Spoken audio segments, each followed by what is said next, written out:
வணக்கம் பவித்ரா. அதாவது தஞ்சை பனங்கல் கட்டிடம் முன்பு காவிரி மேலாண்மை ஆணைய தலைவர் உருவ பொம்மையை எரித்து போராட்டத்தில் ஈடுபட்டதால் அங்கு பரபரப்பு நிலவி வருகிறது. கடந்த 1/2/2024 அன்று புதுடெல்லியில் நடந்த காவிரி மேலாண்மை ஆணைய கூட்டத்தில் கர்நாடகம் மேகதாட்டில் அணை கட்டிக் கொள்ளலாம் என்ற தீர்மானத்தை நிறைவேற்றினார்.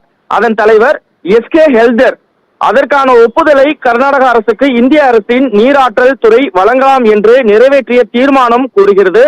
இதற்கு எதிர்ப்பு தெரிவித்தும் இதன் மூலம் தமிழ்நாட்டிற்கு ஒரு ஆண்டுக்கு 175.5 டிஎம்சி காவிரி நீரை கர்நாடகம் மாத வாரியாக திறந்துவிட வேண்டும். உச்சநீதிமன்றத்தின் இந்த ஆணையை ஒரு தடவை கூட கர்நாடகமும் காவிரி ஆணையமும் செயல்படுத்தியதில்லை. ஆணைய கூட்டத்தில் நிறைவேற்றப்பட்ட மேகதாட்டு அணை ஆதரவு தீர்மானத்தை தமிழக அரசு இதுவரை கண்டிக்காதது ஏன் எனவும் காவிரி உரிமை மீட்பு குழு சார்பில் மத்திய மாநில அரசுகளை கண்டித்து தஞ்சை பனகல் கட்டிடம் முன்பு திடீரென காவிரி மேலாண்மை ஆணைய தலைவர் ஹல்தர் உருவ பொம்மையை எரித்து திடீர் போராட்டத்தில் ஈடுபட்டதால் அங்கு பரபரப்பு நிலவியது.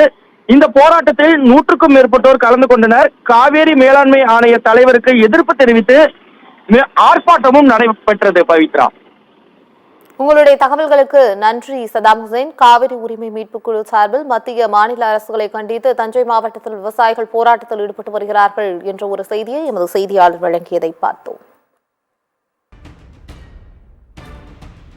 காவிரி மேலாண்மை ஆணைய தலைவரின் உருவ பொம்மையை எரித்து விவசாயிகள் போராட்டத்தில் ஈடுபட்டு வரும் காட்சிகளை தற்போது நேரலையில் பார்க்கலாம்.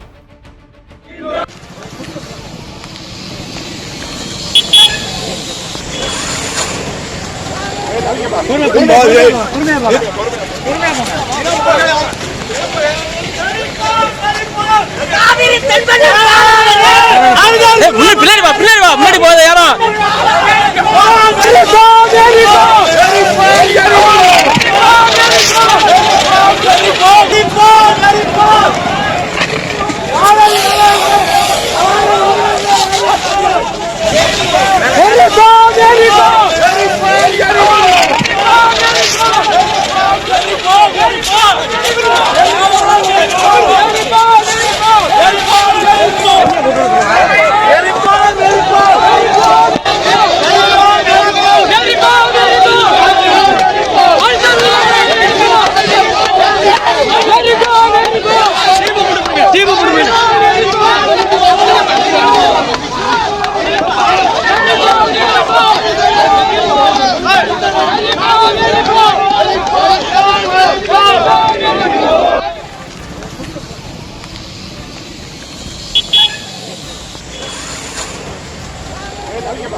முன்னாடி